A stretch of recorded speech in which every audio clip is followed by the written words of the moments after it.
السلام علیکم ورحمۃ اللہ وبرکاتہ. وعلیکم السلام ورحمۃ اللہ وبرکاتہ.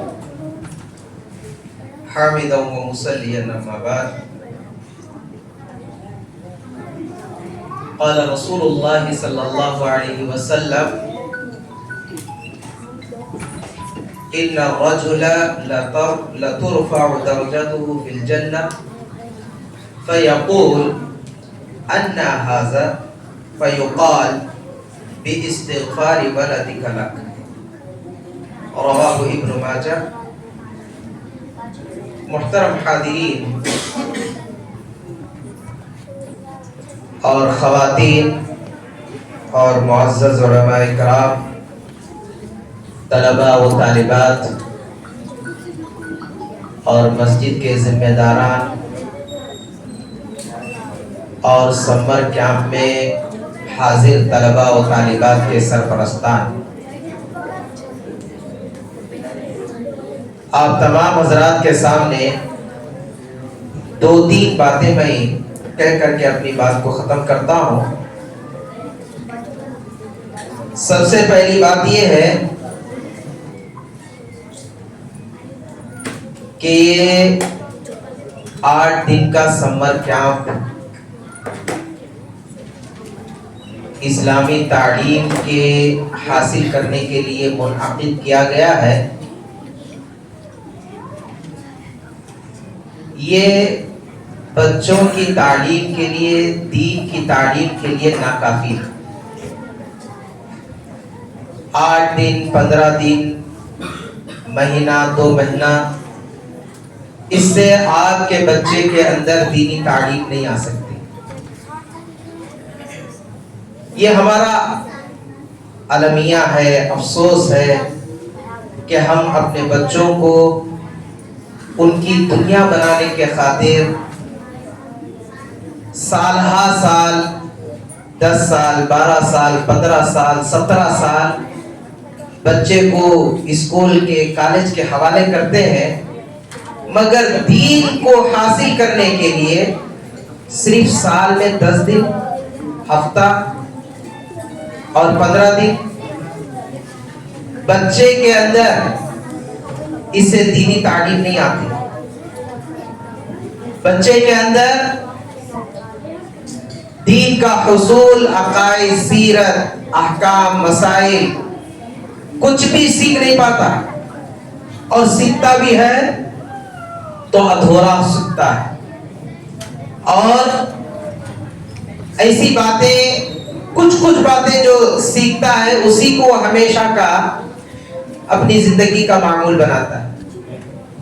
تو یہ ہمارے لیے افسوس کی بات ہے کہ ہم دین کو حاصل کرنے کے لیے ہفتے بھر کا، 10 دن کا وقت جو نکال رہے ہیں، اس کو بڑھا کر کے جس طرح بچہ اسکول جانے کے لیے سال بھر محنت کرتا ہے، ایسے ہی اپنے بچوں کو دین کی تعلیم کے حصول کے لیے مسجدوں کو، مکاتب کے لیے آپ اپنے بچوں کو لگائیں. آپ کا بچہ سال بھر مسجد میں آ کر قرآن پڑھے گا، دینی تعلیم حاصل کرے گا، تو اس سے کچھ اس کی اصلاح ہو سکتی ہے، اس کی کچھ تربیت ہو سکتی ہے. ایک بات. اور دوسری بات یہ ہے کہ بچوں کو تعلیم دے رہے ہیں ہم لوگ، یہ اچھی بات بھی ہے، کیونکہ آگے مستقبل میں یہی بچے جوان ہوں گے، ماں باپ بنیں گے، اور پھر وہ اپنی اولاد کی اصلاح کا کام کریں گے. لیکن اس سے بھی زیادہ ضروری ہے کہ ہم اپنے والدین کو، سرپرستان کو دینی تربیت کا ایک موقع دے کر انہیں دینی تربیت کا اور دینی اصول ان کو بھی، بڑے لوگوں کو بھی سکھانے کی کوشش کریں. اس سے بڑے لوگ جب اچھی باتیں سیکھیں گے، دین کی باتیں سیکھیں گے، تو آنے والی یہ جو نسل ہے ان کو بھی صحیح طور پر اصلاح کا کام یہ لوگ کر سکیں گے. تو بہرحال یہ ہمارے لیے خوش آئند بات بھی ہے اور اس کے اوپر ذرا دھیان دینے کی ضرورت بھی ہے. اللہ تبارک و تعالی قرآن مجید کے اندر 400-500 جگہوں پر علم اور اہل علم کی اللہ تعالیٰ نے فضیلت بیان کی ہے، ان کی اہمیت کو اجاگر کیا. لیکن آج ہمارا سماج و معاشرہ، خاص کر کے مسلم سماج، دین کی بنیادی باتوں سے بے خبر ہے. بچہ مسلمان گھر میں پیدا ہوتا ہے لیکن کلمہ نہیں معلوم اس کو، روزے کے مسائل نہیں معلوم، وضو کا طریقہ نہیں معلوم، اور قرآن کی تلاوت نہیں آتی، نماز پڑھنے کا طریقہ نہیں آتا. یہ سب کیوں؟ اس کی وجہ یہ ہے کہ ہم زیادہ بچوں کے لیے ان کی دنیا بنانے کی فکر کر رہے ہیں، دین بنانے کے لیے، آخرت بنانے کی کوئی فکر نہیں کر رہے. لہذا ہمارے لیے ضروری ہے کہ ہم اپنے بچوں کی آخرت کی بھی تڑپ رکھ کر کے ان کو صحیح طور پر ایک ایماندار مسلمان اور ایک ایماندار مومن بنانے کی کوشش کریں. تو محترم حاضرین، یہ ہماری اولاد دینی تعلیم سے آراستہ ہو کر یہ آگے بڑھے گی. ہم دنیا سے رخصت بھی ہو جائیں گے لیکن یہی اولاد دین کا علم حاصل کرنے کی وجہ سے آپ کے مقام و مرتبے کو جان کر آپ کے لیے، آپ کے مرنے کے بعد بھی آپ کے لیے صدقہ جاریہ بنے گی اور آپ کے حق میں دعائے خیر کرے گی. جیسا کہ حدیث میں آتا، اللہ کے رسول نے فرمایا، ان الرجل لترفع درجته فی الجنہ، کہ بے شک اللہ تعالی جنت میں انسان کے درجات کو بلند کرتا ہے. تو وہ انسان ان درجات کو دیکھ کر اللہ تعالیٰ سے پوچھتا ہے، انا ھذا، اے اللہ یہ اتنے بڑے بڑے درجات میرے لیے کہاں سے آ گئے؟ میں نے اتنا عمل نہیں کیا، میں نے اتنا دنیا میں عمل صالح نہیں کیا، لیکن اس کے باوجود اتنا بڑا زیادہ میرے یہ درجات کیسے بلند ہو رہے؟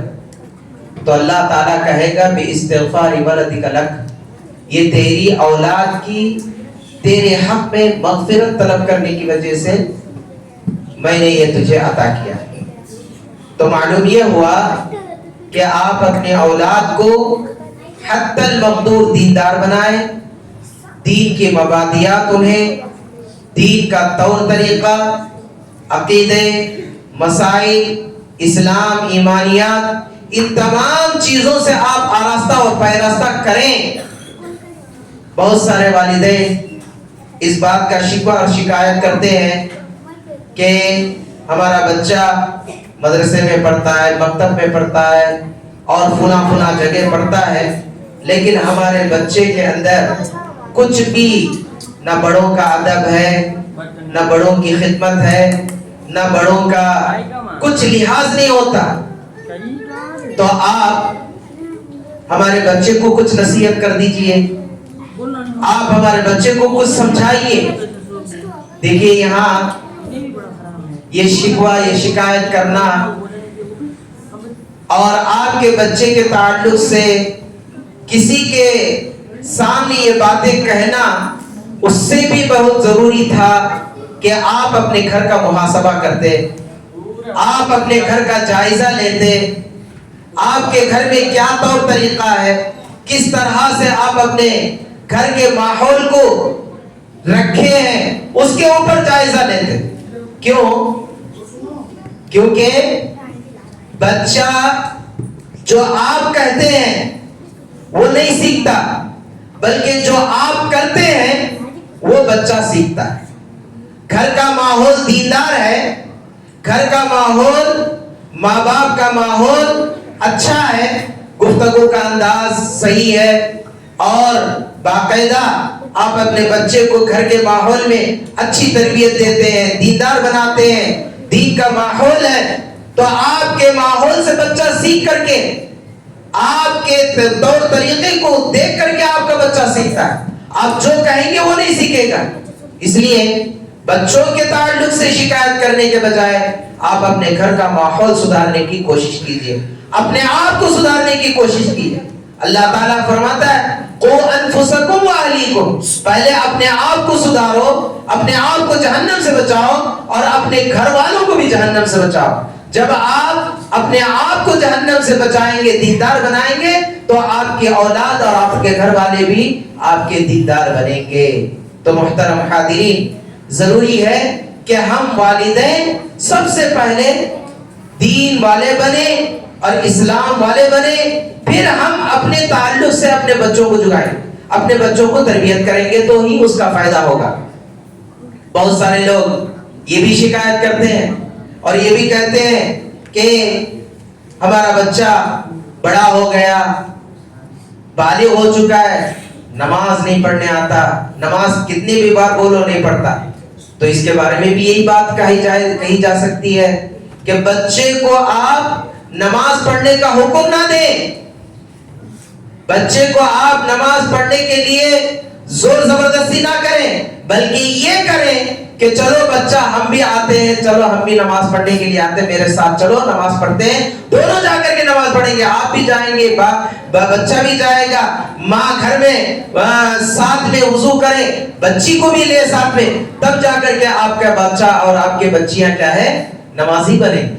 تو اس لیے ضروری ہے، یہ ماں باپ کی ضرورت ہے کہ آپ اپنے بچے کو دین کے اعتبار سے آراستہ اور پیراستہ کرنے کے لیے صحیح تربیت کریں.